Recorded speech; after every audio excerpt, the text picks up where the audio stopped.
Oh, this is good. Yeah. You? So we were talking about Where we would live. Where we would live. Where would you live? I could. Oh, fuck. I think I'm going to be between places. Yeah. I think between London, Dublin, and Ibiza, I see as a good triangle. Yeah. For me. I really love near Ibiza town. I could see myself somewhere, maybe in the hills near there, near the sea. Epic. I love Dublin and I love London. Yeah. And the three of them aren't far away from each other. No. So it doesn't feel like I'm fucking the other side of the world, you know what I'm saying? So you'd almost be like the littlest hobo. Yeah, exactly. Well, I've pretty much been like that most of my life, to be honest. Yeah. Maybe tomorrow I'll try to settle down. Until tomorrow I'll just keep moving on. It's funny, my best mate at home, Andy, he used to sing that to me. He called me the littlest hobo years ago. I'll plant down roots one day. Yeah. What do you reckon? Yeah. Until tomorrow. Until tomorrow, I'm just going to keep moving on. I'm just going to keep moving on. Enjoy it. It's variety in it. Well, I reckon you should get your place in Ibiza set up as quickly as possible. Yeah, to be honest, that's a goal. And obviously somewhere fucking epic, like near the town, near all the fucking nice shit. You come over and we just get going for it. all of these three places obviously will have a bedroom for me. Oh, yeah, I've already told you that. Yeah. Yeah, nice. Yeah, okay. So we'll have different work locations so we can, get stuff sorted. Yeah. In epic places. Epic places. Which are all within a 2-hour trip. Yeah. I mean, that's a pretty good plan, don't you think? Well, if ever there comes a day where we actually start making some money again, yeah, true. It would be nice to. I'd love to save up and buy a place in the Lake District, or probably the Lake District, actually. Yeah.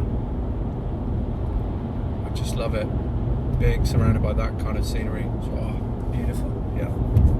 There we go. Right, let's go and do 3 weeks in the studio in the Lake District. Let's go and do 3 weeks in the studio in Ibiza. Man, that would be epic.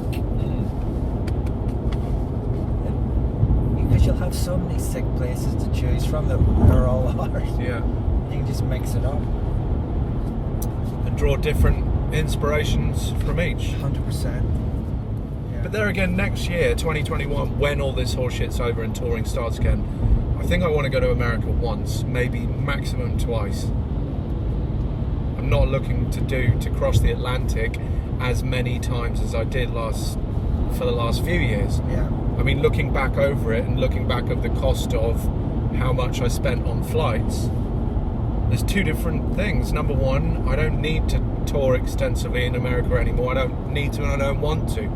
I'd like to go over once and do 2 weekends with 4 gigs, and that's it. Yeah. And if you want to see me in America, then the gig nearest to you is the one and only chance you'll get to do it.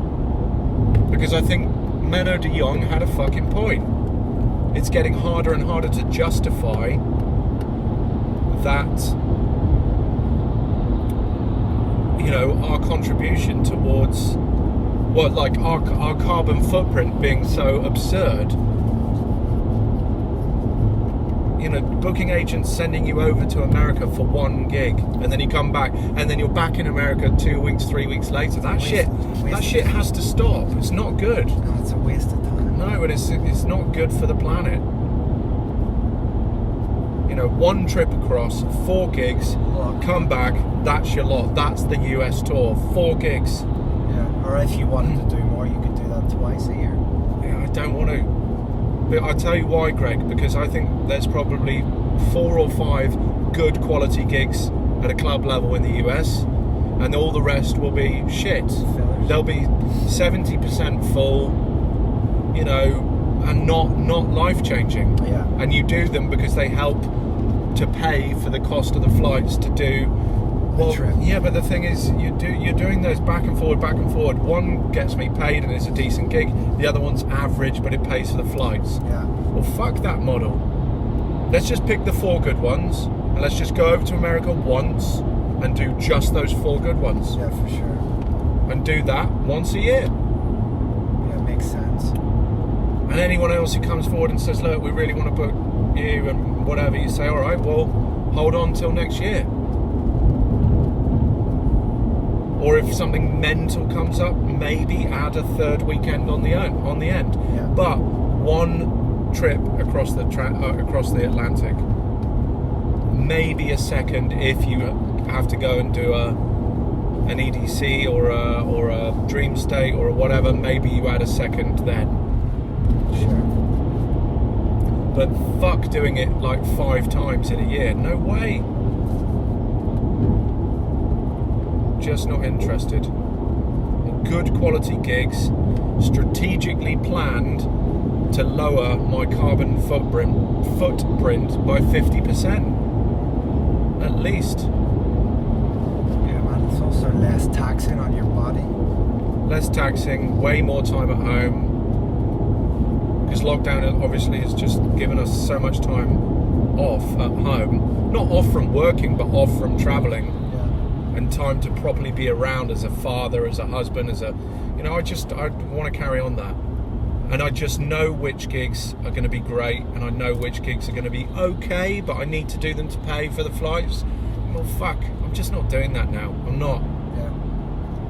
I want a careful selection of, say, somewhere between 12 and 14 weekends of gigging a year. Sure. 10 gigs a year where I'm playing 8-hour sets,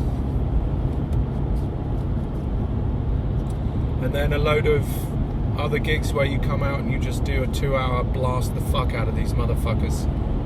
Hammers. Yeah, hammer time. It's hammer time. It's hammer time.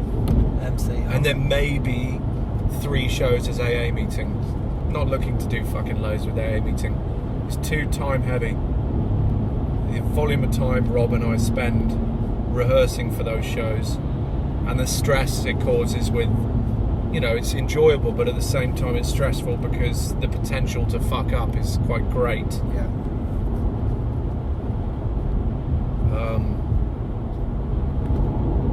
But there again, I'd like to. I do, it's annoying because we'd only just got that project off the ground, and we had big plans for it this year, and then obviously everything gets scuppered. Yeah, fuck, shifted forwards a year. Yeah.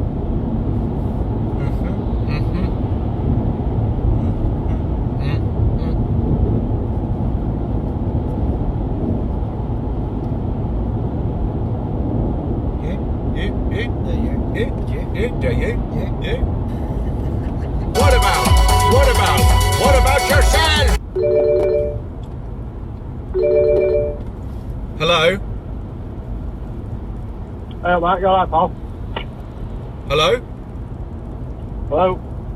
Hi, who's that?